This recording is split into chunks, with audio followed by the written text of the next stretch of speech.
দেশবাসী, সুপ্রিয় সিলেটবাসী, ঐতিহাসিক হুমায়ুন রশিদ চত্বরে বাংলাদেশের প্রধানমন্ত্রী, সুখী সমৃদ্ধ বাংলাদেশের স্বপ্নদ্রষ্টা জনাব তারেক রহমানকে বিদায় জানাতে হুমায়ুন রশিদ চত্বরে উপস্থিত হয়েছেন দক্ষিণ সুরমা উপজেলা বিএনপির নির্বাচিত সাংগঠনিক সম্পাদক, সাবেক ছাত্রনেতা জনাব সুহেল ইবনে রাজা। বিসমিল্লাহির রহমানির রহিম।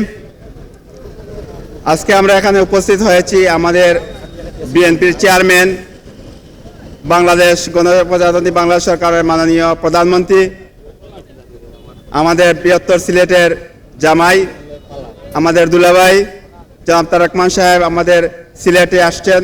উনি সকালে মৌলভীবাজার সাংগঠনিক সফরে গিয়েছেন, এখন ওনার ফেরার পালা, আমরা ওনার জন্য অপেক্ষায় আছি।